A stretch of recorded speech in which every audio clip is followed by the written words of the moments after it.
Hi, everybody. It is January 7, 2021, the Lytton fire in BC, Canada, British Columbia.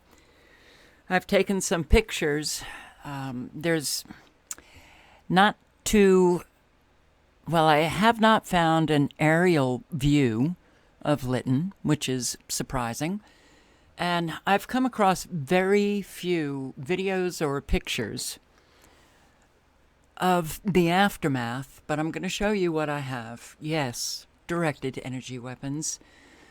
I'm going to start, though, with Liberty Talk, Canada, Odessa, what she has found out, come across about the Lytton fire.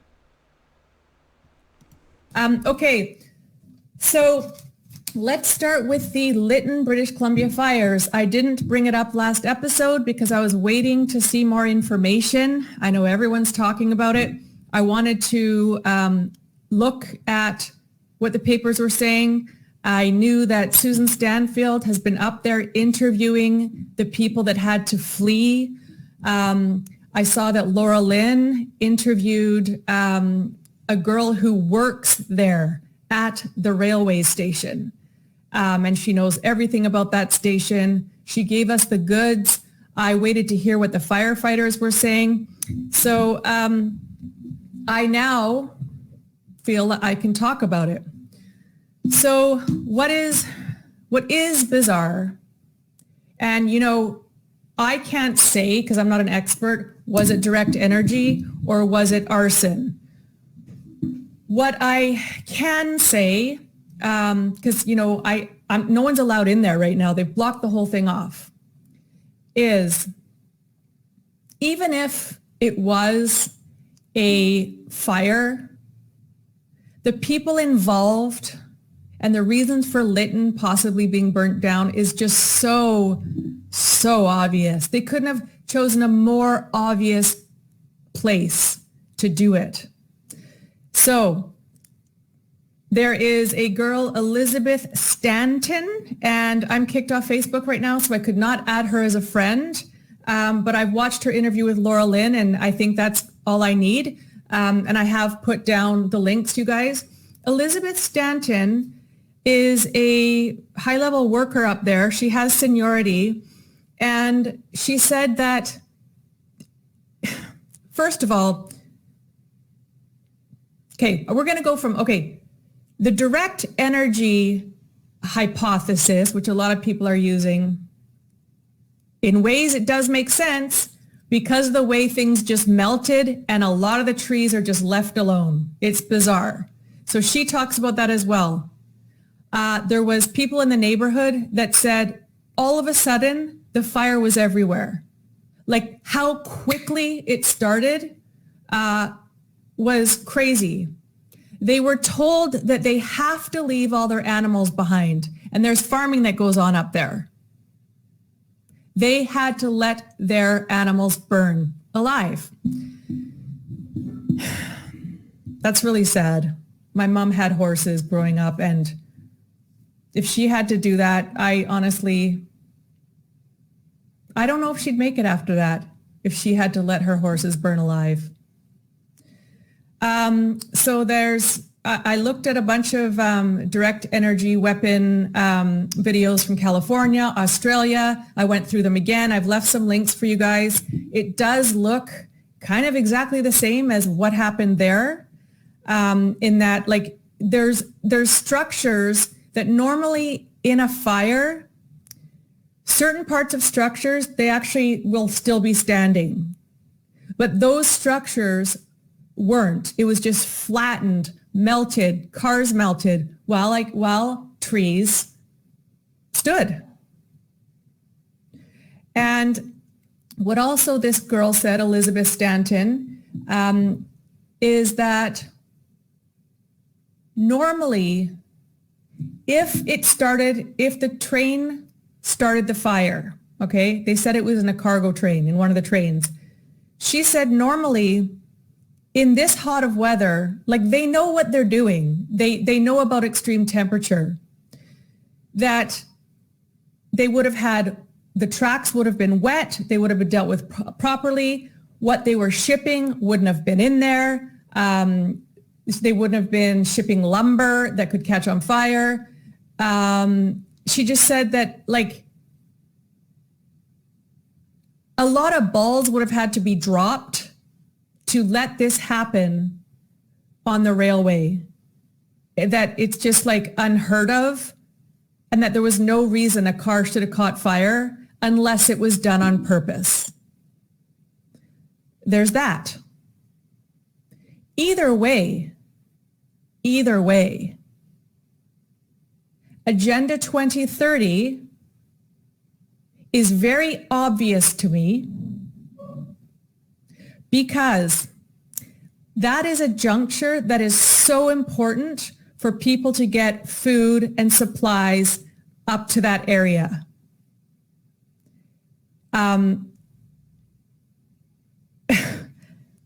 The Liberal Leak, the Great Reset book, whatever you want to look at, has literally said soon there will be supply chain problems where people can't get what they need.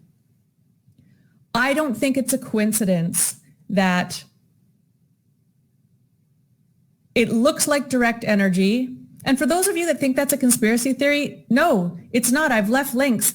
They've been talking about how they can weaponize direct energy for a long time. They've shown on video how it works.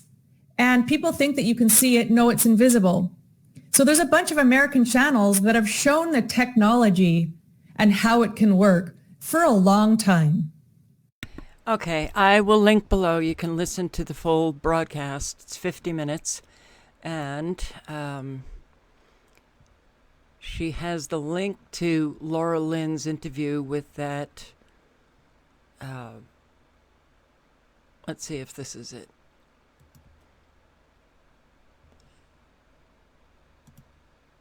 No. Okay, how about Direct Energy Lytton? Hi, everybody. It is. No, that's my video. All right. You can check out the links here. Sorry, I should have brought it up. And I didn't, so there. You can criticize me for that. Now, it sounds like Liberty Talk is new to the directed energy weapons. Canada, I think you've had less fires than we have here in the United States. Certainly California, and we've had them in California and Oregon and Tennessee, and I know that I'm leaving out states, Washington, of course. But I have a playlist, Directed Energy Weapons, and there are 117 videos. And yeah, the fires in California, fires all over, Portugal and Australia. But in 1985, this special report on CNN, when mainstream media actually did some news, and it was objective. Oh my God, not opinion. Directed energy weapons and mind control technology, microwave weapons. And there's an awful lot. But you go to these YouTube channels that are military industrial contractors. Sorry. They're all talking and promoting their directed energy weapons systems, non-lethal weapons, active denial system. There's some laser weapon system. I just watched this video. I think it was Lockheed Martin with one of the executives talking about, directed energy weapons have transformed the battlefield. They are using directed energy weapons, not just for fires, but, to direct and intensify weather, to create weather. I came across a comment underneath one of my fire videos, and the person said, Deborah Tavares said that it could be power lines. Yeah, but it's still directed energy. So, however, they are targeting homes that literally level them to dust. They can do it with smart meters. They could do it with power lines. They can do it with lasers. But the point is that they are doing it. They are doing it. And it's leaving an awful lot of people with nothing. That's what's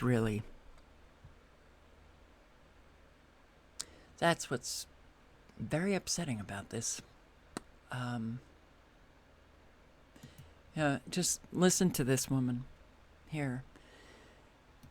I guess the initial challenge is really just shelter, food. Where am I going to stay? Where will I live? And how will I arrange this? So you end up having to move on several occasions. You move short term. I moved short term to a condo in my daughter's condo building. Then you move to a hotel, and then you move to a rental property, a fully furnished rental property, which all my neighbors had to do. What did it feel like to not be home amid all that transition? The first thought was, oh my gosh, I have worked all my life to create the kind of home that is a refuge, a place where you put your heart and soul into creating an environment that's just conducive for the kind of life you want to live with your family. And all of a sudden that's gone. From one day to the next, you've left that to this unknown. We're looking at this city of Toronto because of the massive dislocation of 1,000 families, and it's been so quiet. Do you think we're running short on neighborliness? I'm very fortunate. I have resources and I have family in Toronto. It's unfathomable to me how people cope when they have so little resources and so few people to turn to. If there are folks who want to help out with helping your neighbor understand an insurance policy, helping your neighbor understand what their legal rights are, help your neighbor if they need emotional support, even just by phone has been shown to be effective in helping people deal with the stress of having something so fundamental as your shelter taken away from you. What can you tell us about resilience through trauma caused by the loss of a home or a natural disaster? People need to know that it will take time. It will take time to sort things through practically, and it'll take time to sort things through emotionally. And today, there are less people with the resources. So, it is very true that there's an awful lot of people who are left standing. They still have their life, but they have lost so much. When you think about Lytton, and so many did have to leave animals behind. It's the home, it's the pictures, it's the loss of everything sentimental to you, everything that means something to you. In Lytton's case, just like Paradise, it's the entire town gone, everything gone, the dislocation, the changes that everybody is going through. You're not seeing the neighbors. You're not shopping, in that town shop where you're going to be bumping into neighbors just to say, hello, how are you? Yes, I'm doing fine. Everything's gone. Everything is gone. The heart break and ache of the loss of your loved animals or loved ones. Those with strong families make it. Those without end up in a life where if other people don't come to their aid, they may very well lose their life as well, eventually.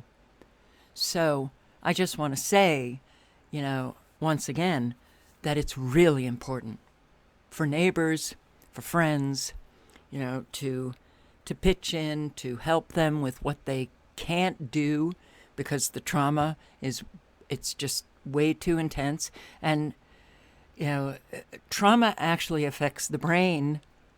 You can't think clearly. Things that you used to be able to do, you can no longer do. The stress becomes a chronic stress. And that chronic stress actually then just, it's almost like your brain begins to melt. Your even basic functioning is less than basic. It's less than what can keep you afloat.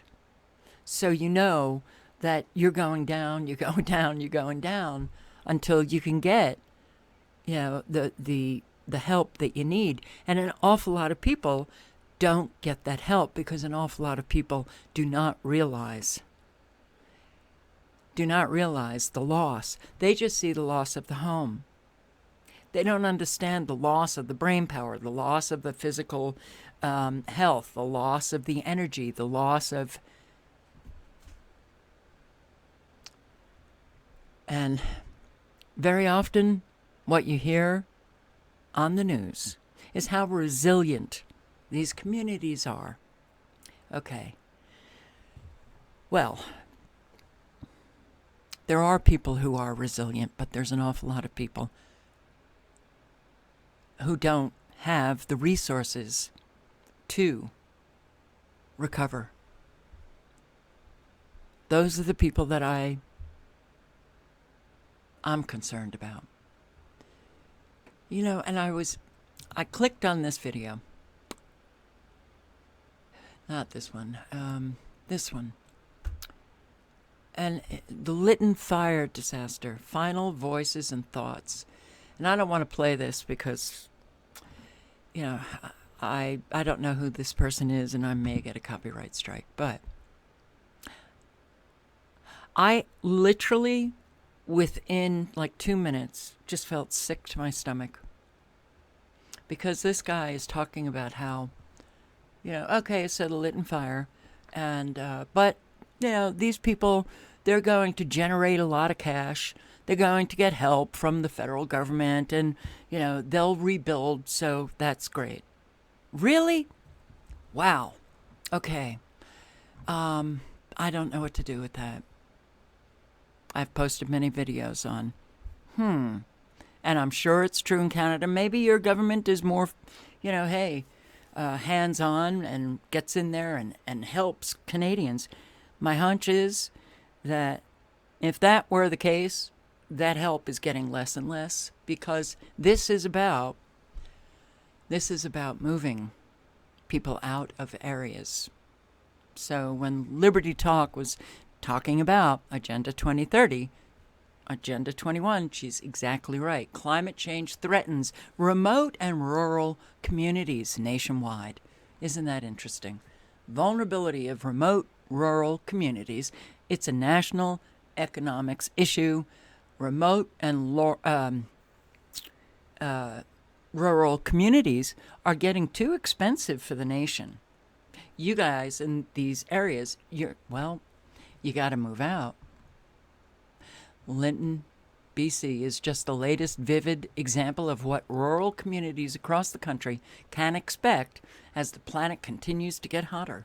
Now, I also have a playlist, Climate Change Hoax. It's all based on a lie. A report spearheaded by the Natural Resources Canada synthesizes the latest climate science. explores the particular impact climate change will have on rural and remote communities. It paints a picture of an indigenous and small-town Canada that is both resilient and hollowed out. As traditions become harder to maintain, resource jobs disappear, the cost of living rises, and governments downsize and centralize critical services in big cities. That's where they want you. They either want you dead or in the cities, where they will have control over every aspect of your life. I'll link below to this. Not just catastrophic wildfires and flash floods, but thawing permafrost, erosion, invasive species, sea level rise, changes to water quality, which could destroy fish and wildlife habitats, eliminating traditional food sources for many communities, undermine this is what they're bringing to all of us, okay? Rural communities, don't think that you're safe there. You know, a whole lot of people want to leave the cities to go to rural communities.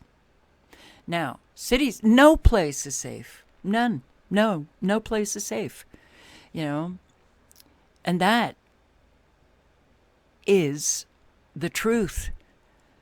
Are you safer in a rural community that you won't get shot by a gun or, beaten to death on the street in a city?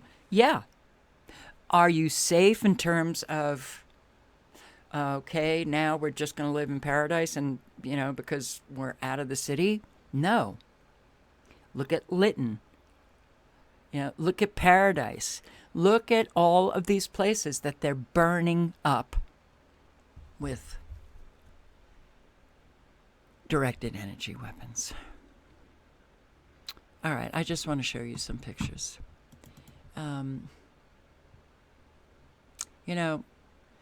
The obvious, once you start going over, some of these fires, looking at the aftermath, it's like, what?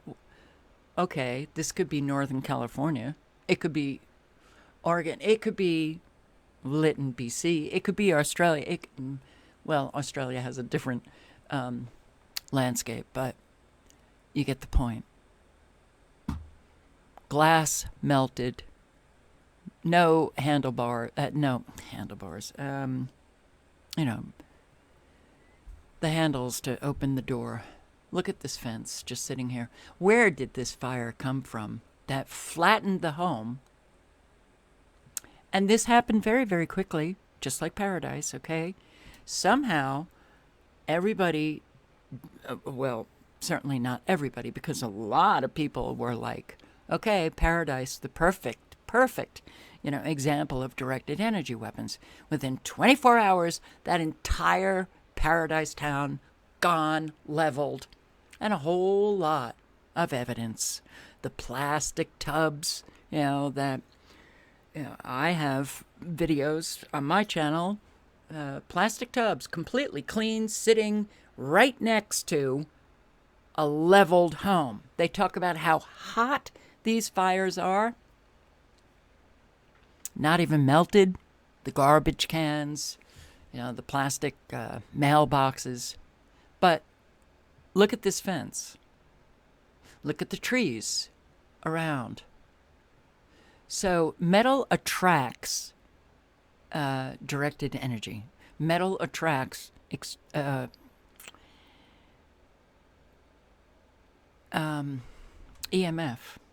I am having a hard time with my brain. I'm sorry. Electromagnetic frequencies. So it's not like I haven't said that for 12 years on an ongoing basis, but somehow it just wasn't there. But this fence, clearly a wood fence, but this little tip, somehow the fire just stopped immediately, I guess. The fence is not even scorched. It's not even scorched. Let me see if I can, that's better. Really? you would think that this fire that leveled the home and got both of these cars would have at least, left this wooden fence blackened. Okay. Another one.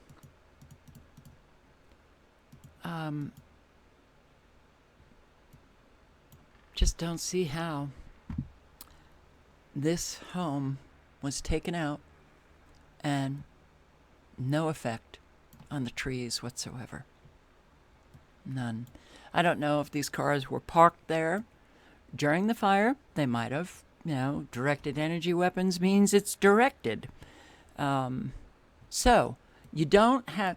They're talking about high winds as well. Where's the debris on the streets? Where? And for some reason, when we have those high winds, they sure do take out an awful lot of trees, right? Well, I only found one that was curled over. But this is, I guess, they're claiming, but they're not saying it's absolute, that it's a train that sparked a fire. That's not a definitive cause yet. They do say it's human caused. Well, you did hear from Liberty Talk that, this woman who works at the train station said there's protocols in place when there is this kind of heat wave. We would have taken, all the steps necessary to prevent a fire. So the metal, the rails are bent. Another thing that directed energy weapons can do.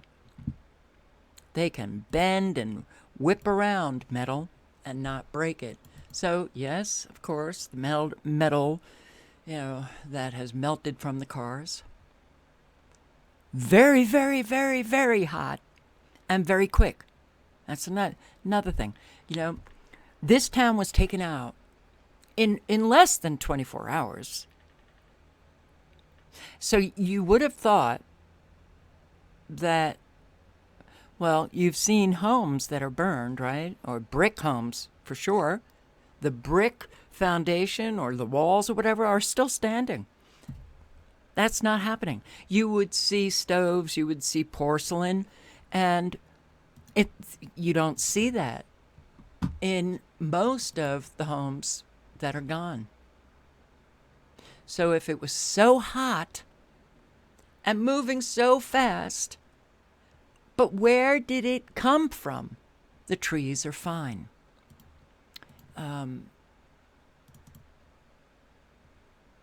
Here's another. Okay.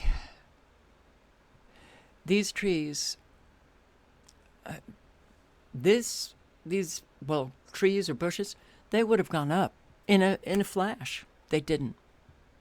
This, I'm not sure if this is like a plastic hut or a wooden hut, but it's completely standing, and everything else, the melted glass.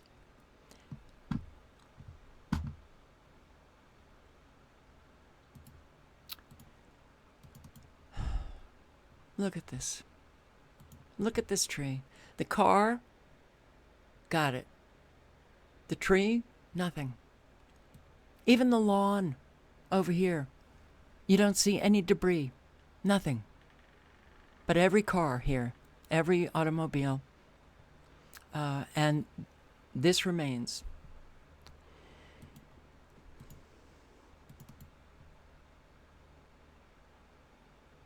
It's truly amazing.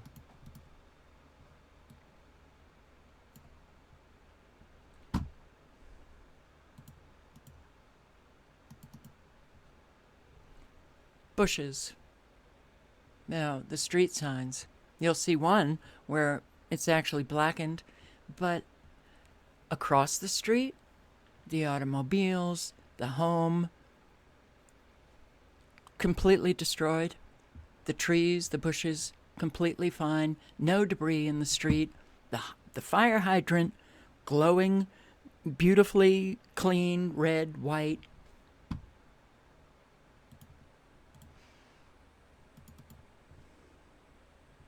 Look at this. So, yeah, I'd like to know where this fire that, well, it was a wildfire and it just swooshed right through this town, but you don't see where it came from. It got the homes, it got the cars, but, you know, when you look around, you see that you don't see where the fire traveled from. And on this one, I think, yes. Plastic, garbage can.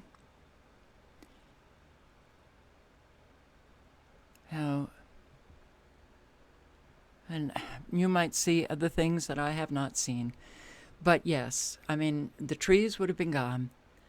You would have seen, you know, this stone post right here. It would be blackened. You know, you would see, certainly, okay, the fire didn't get to this, but this does appear to be a garbage can with a plastic top. And it's completely fine. You know, with those high winds, you would definitely see a whole lot of debris in the streets. And again, metal attracts directed energy weapons, but none of this makes sense. And when people are looking at it, they I guess don't see it, and they just begin to talk, you know, as if it was a wildfire, and what a shame. No, you in Lytton, you were unfortunately chosen to be taken out. You know, when you see also the leveled buildings or the burned out cars, and they're right under a tree, and the tree's completely fine, untouched. Yes, it should beg a lot of questions. A lot. Now, you can't expect people who've lived in Lytton, you know, and now are looking at everything being destroyed, because it's a trauma that shorts the brain. You know, it's very hard to even think.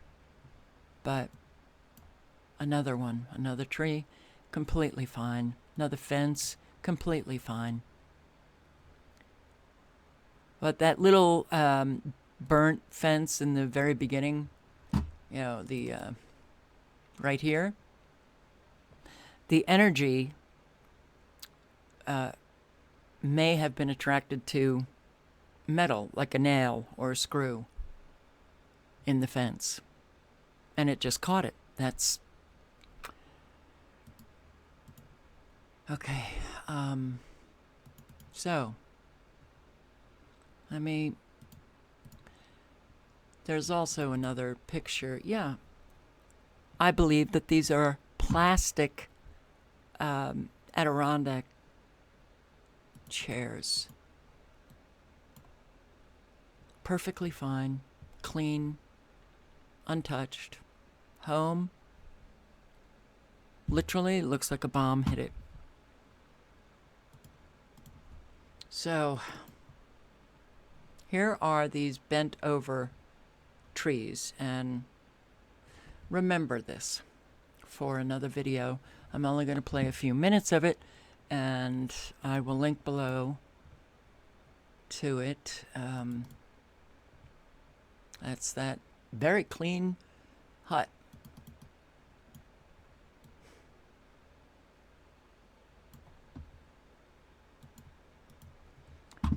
And here, You have 200 fires in BC right now. 200 fires going.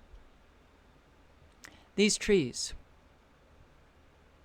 Okay. You see how hollow the tree is? And let me bring it down. But the trees somehow were burning and fell, but all of the vegetation, all of the foliage, all of the leaves, untouched. Untouched. Now, this was in an article about wildfires. This was all, I guess, apparently, torched. These are the burn marks of the fire. If they are, they're very defined, as you can see back here. But it may also be, I don't know, but sometimes they just throw in pictures. It could very well have been a controlled fire. I don't know. But look at how hollow are the trees. And keep it in mind. Now, I'm sorry, but yeah. I don't know what this is. It kind of looks like a privacy fence of some sort, but it didn't get hit. And I use the word hit because that's exactly what happened here. Okay, the trees are fine. The roads are clean. And, well, this is left standing, perfectly clean. This building left standing. But all of the buildings around it have been literally taken out. Have been, all of the contents inside vaporized. Brought down to, dirt, leveled, with maybe a few little pieces left intact. That doesn't happen. It certainly doesn't happen in the amount of time that this fire took out the town of Lytton. I mean, I can't stand looking at this. I don't know what's happening to me, guys, but I'm having a hard time emotionally with everything. But, okay, this left intact, but it doesn't even have any charring, burning, scorch marks, nothing. It's green, all the trees here, fine, but look at the homes. They're gone. The trees in the middle here, still standing, untouched. Few homes untouched.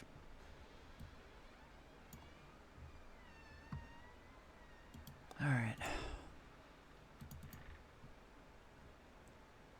It is truly, it's hard to take. Look at this. Look at these. Look at all of these trees right here.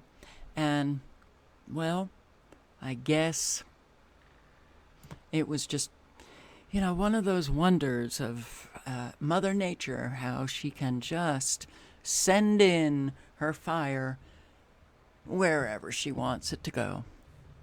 Just working its way through all of these trees and getting to these homes over here. These trees are untouched. Oh, these trees untouched.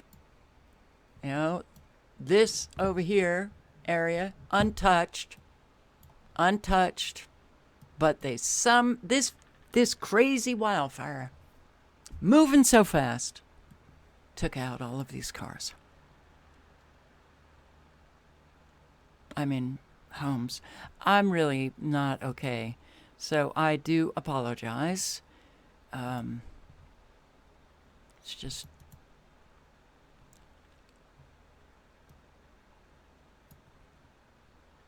But clearly I feel compelled, to just keep posting.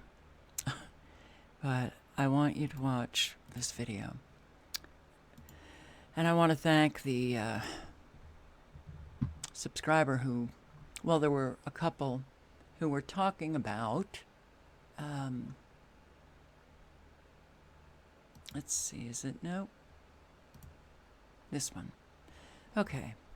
Jeff Snyder. I will link below. He has, and I've watched many of his videos, and this one in particular, the laser strikes bridge 18 times in Spanish Fork, Utah. Flameless forest fire. Right. Okay. But he also walks you through the forest, showing how spiked are the, well, I guess they were just bushes, how none of where he's walking in Spanish Fork, it's not a forest fire. I think he says in the beginning that it was, a training area for directed energy. But he also shows how the trees, some of the limbs begin to just bend, or you see like a little bit of a crack, like I just showed you in Lytton. You can watch this video. It's very educational, informative, and he walks you through, just looking at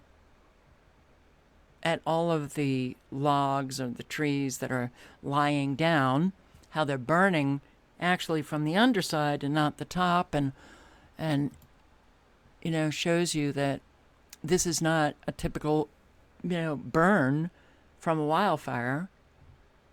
But I want you to just listen to this. In the very beginning, it's very interesting.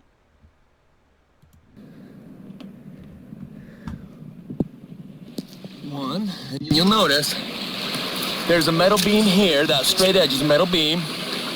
This one has a diagonal metal beam, but most of them start on one metal beam and go one way or the other.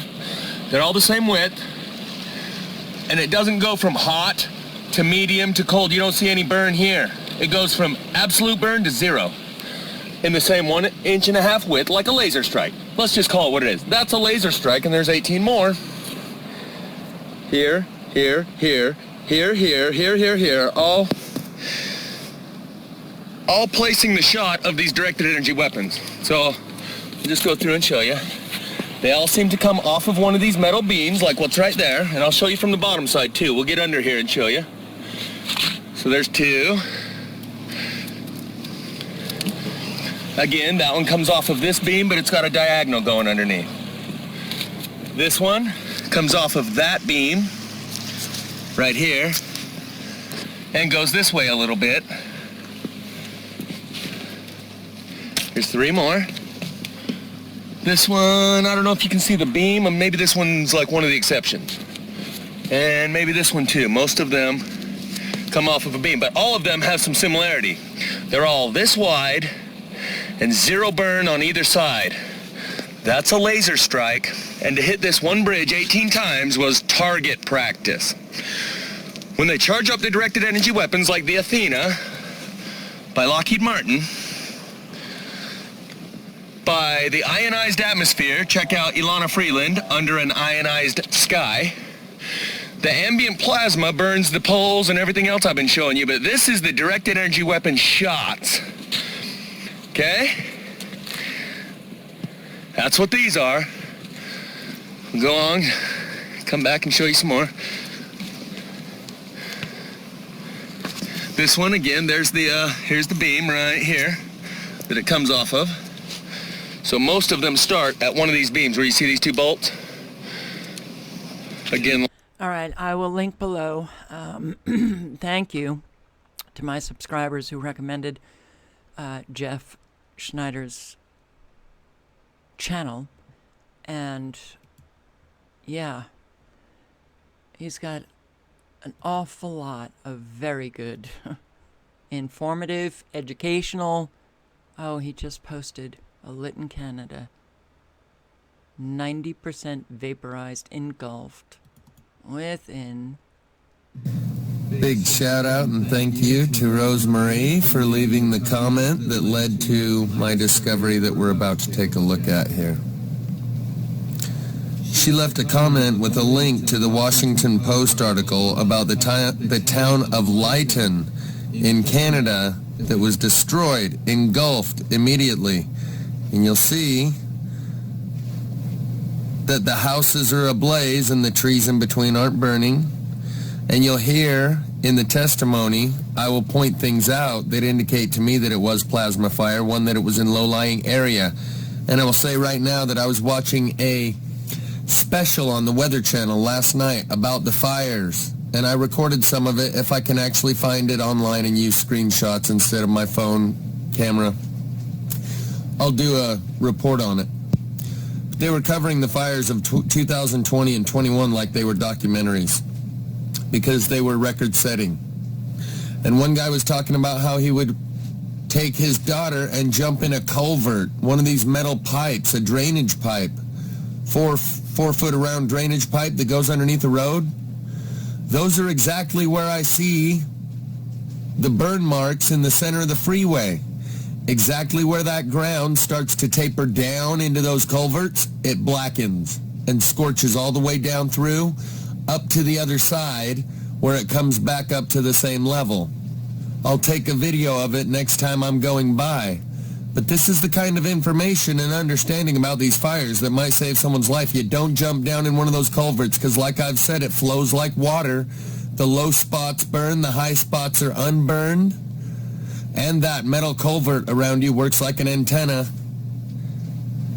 So if I can find the Weather Channel special from last night about the wildfires, I'll show you some of the things. But these are what we're about to look at. The Washington Post article that I'm going to read you, and I can tell in the wording that it was a plasma fire. And then I'm going to show you parts of Promethean footprints from Tremonton to Deweyville, where the power poles have a piece burnt out of them and a metal brace put there after to keep it from falling over. Keep that in mind. We're going to look at the images and read the article. This is actually the thumbnail photo that they gave me for the video called Promethean Footprints from Tremonton to Deweyville. And as you can see, there's a piece missing right here out of this pole, and they've placed this metal bracket there afterwards to brace it up. There's the name of this. Part 1 of 3, Promethean Footprints from Tremonton to Deweyville. Link will be in the description. So, I will link below to this video. I'm going to watch it. I hope you all watch it. You know, and anybody is welcome to take my video, take the links below, do what you want to do a better video, a more concise video. In fact, I would really appreciate it because not too many people can watch 50 minutes. I understand that. This is really,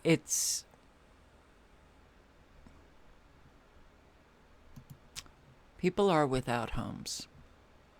They're without homes. You know, the fires, the climate change, that, wow, it's coming on big. And we're going to have lockdowns because of climate change. You know, they are already controlling every aspect of our life. It's only going to feel more and more and more like, you know, 4 walls just closing in on you. That's where we're going. It is absolutely electronic warfare. So, I will link below to everything. And anybody close to Lytton, if you can, get up there, help them organize something, for all of these natural disasters. Do what you can, and if you don't see anything organized in your area, then you organize it. You take the initiative. You get your neighbors. You say, look, we've got to help out. We've got to, collect stuff. We've got to collect, virtually everything, because people are losing everything. So, and they need a lot of support, and they need a lot of love and a lot of care. And I want to believe every one of my subscribers is that person. Ciao, guys.